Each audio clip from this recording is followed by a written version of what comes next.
नमस्कार, मी Rajratna Jondhale. Top news मराठीमध्ये आपलं स्वागत. उत्तर महाराष्ट्रातील नाशिक जिल्ह्यात एक मोठी राजकीय घडामोड घडली असून इगतपुरी नगर परिषदेत धक्कादायक निकाल लागला असून तब्बल 30 वर्षापासून एकहाती सत्ता असलेले माजी नगराध्यक्ष संजय इंदुलकर यांचा धक्कादायक पराभव शिवसेना शिंदे गटाच्या उमेदवाराने केलाय. पाहुयात या बाबतीतची सगळी माहिती.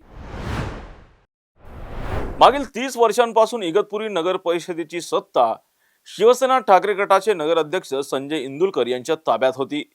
मात्र निवडणुकींपूर्वी माजी नगराध्यक्ष संजय इंदुलकर आणि उपनगराध्यक्ष नईम खान यांनी आपल्या समर्थकांसह भारतीय जनता पक्षामध्ये प्रवेश केला. प्रदेश अध्यक्ष रवींद्र चव्हाण यांच्या उपस्थितीत झालेल्या या प्रवेशामुळे भाजपा मजबूत झाल्याचा दावा करण्यात आला होता. मात्र या निकालाने भारतीय जनता पक्षाला मोठा धक्का बसला, कारण शिंदेच्या शिवसेनेच्या शालिनी खताळे ह्या विजयी झाल्यात.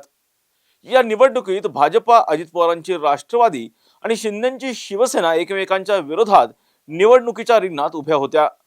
या निवडणुकीत प्रचारादरम्यान उपमुख्यमंत्री एकनाथ शिंदे यांनी इगतपुरी इथं सभा घेतली आणि या सभेत महाबळेश्वर प्रमाणे इगतपुरीला पर्यटनाचा दर्जा देणार आणि रोजगार निर्मितीसाठी आडवण येथे महिंद्रा कंपनीचा प्लांट आणणार असं आश्वासन त्यांनी मतदारांना दिलं होतं.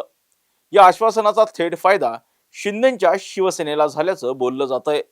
इगतपुरी नगर परिषदेचा निकाल फक्त स्थानिक राजकारणापुरता मर्यादित नसून हा निकाल उत्तर महाराष्ट्रातील बदलत्या राजकीय समीकरणाची नांदी मानला जातोय. शिंदे गटाच्या उमेदवाराचा विजय हा भाजपा, ठाकरे गट आणि अजित पवार यांच्या आत्मपरीक्षणाचा विषय बनलाय.